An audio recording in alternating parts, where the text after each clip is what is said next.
Ladies and gentlemen, federal employees, today we're talking about the 3 times where you should run away and not use the Roth TSP. Now, if you have been here on the channel any amount of time, you know I love the Roth TSP. It's a great option to build tax-free wealth over time, but even I have to admit it doesn't make sense for everybody in all circumstances. So we're going to dive into those situations today. If you are new to the channel, welcome. So good to have you. My name is Dallin Haas. I'm a financial planner who serves federal employees specifically, and I absolutely love it. So let's dive in.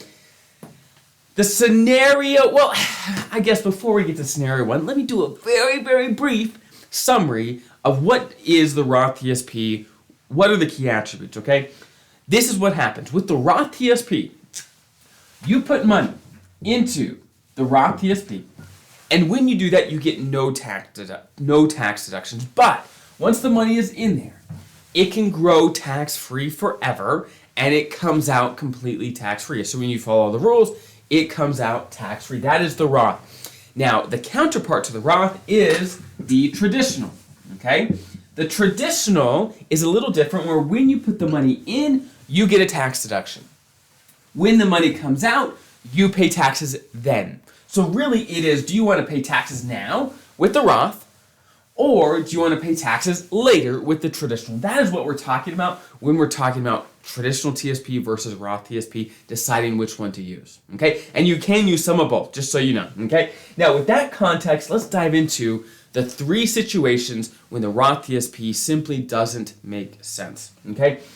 Long story short, when you have relatively high tax years, for example, let's do a little chart here, okay? Let's say this is your lifespan over here, this is your income over on this side, and let's say you're going along here, your income is bopping along, but let's say you move to a high cost area where maybe your locality pay goes up, or maybe for whatever reason, you just have high income in 1 year. Let's say you have a spike, boom. In that year, does it make sense to use the Roth TSP? The answer is no, it does not, right? It does not make sense because you don't want to pay taxes at this tax rate, okay? At this higher tax rate. We don't want to do that. We want to, if we're going to use the Roth TSP, we'd probably want to do it over here, but certainly not during that high tax year. So anytime there's like a one-off weird high tax year for you for whatever reason, you're not going to want to use the Roth TSP. You're going to want to be using the traditional most of the time, okay? That's option number 1, is when you have a relatively high tax year or just over time. Let's say just over here, let's say this is your career, your income has just gone up over time and you're right here. You're at the last little bit, and that's actually kind of moving us on to this next one. If you're near the end of your career, okay? Let's say if you're the standard federal employee that's nearing the end of their career right now, this is probably you, and you can correct me if this isn't, but this is probably you. When you first started, probably decades ago, they didn't have the Roth TSP. It didn't exist, right? So you didn't use it, right, when you were young, and now you're, let's say, in your 50s, 60s, and you're, okay, look, I'm at here, right at the end of my career. I'm making as much money as I'm going to make. Does it even make sense to use the Roth now, okay? And the answer is maybe, okay? That's the true answer. However, it's less of a no-brainer, okay? It's less of a no-brainer. If you're early in your career over here and your income's relatively low, then I would say use the Roth TSP every day of the week, okay? It's a great option. But again, if you're near the end of your career, it's not as clean cut, okay? Because we don't know exactly what income you're going to have in retirement. Basically, it's all about when you want to pay the taxes, now or later. And if you feel right now your income is relatively high compared to what it will be in retirement, then you're probably going to want to use the traditional to get the tax deduction now when your income's relatively high, right? When it's relatively high, and then you'll pay taxes later. But if your tax rates are lower later, it's not that big of a deal. So again, reason number 1 is if you have a one-off tax year, or just in general, your income is relatively high. Number 2, if you're nearing the end of your career and your income is as high as it's going to be, it probably doesn't make sense as much.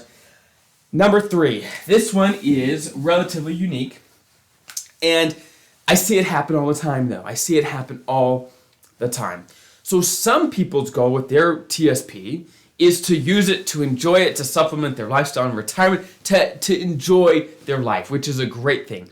Other people want some or all of their TSP to either go to heirs, let's say pass on to kids, or maybe a big chunk of it to go to charity, whatever it may be. And if that is the case, so let's start with charity first. If you want to give a piece of, let's say, a big chunk of money, or you just give to charity on a regular basis, right? Whenever you want to give to charity, especially in retirement, the great place to do that is from traditional accounts. And let me talk you through why. I'm going to throw a couple acronyms at you. Okay, don't get scared. I know there's a lot of acronyms with the government, but hang on with me. So when you are in your 70s, there is what they call RMDs. RMDs stand for Required Minimum Distributions. Basically, when the government says, hey, look, you've had your traditional TSP for a long time, you have to start taking withdrawals out to pay the taxes on this money. Because again, you haven't paid taxes on this money yet. You pay taxes when it comes out.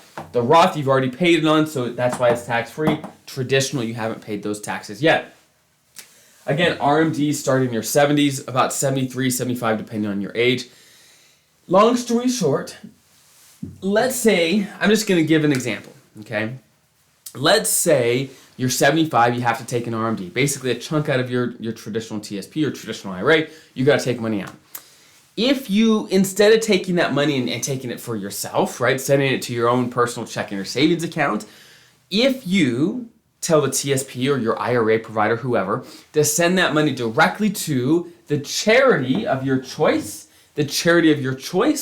then that RMD is completely non-taxable. That income does not exist for that year. You're not taxed on that at all. So honestly, if the goal is to give a bunch of money to charity, basically sending your RMDs to charity, and there's actually a specific term for this. It's called QCD, Qualified Charitable Distribution.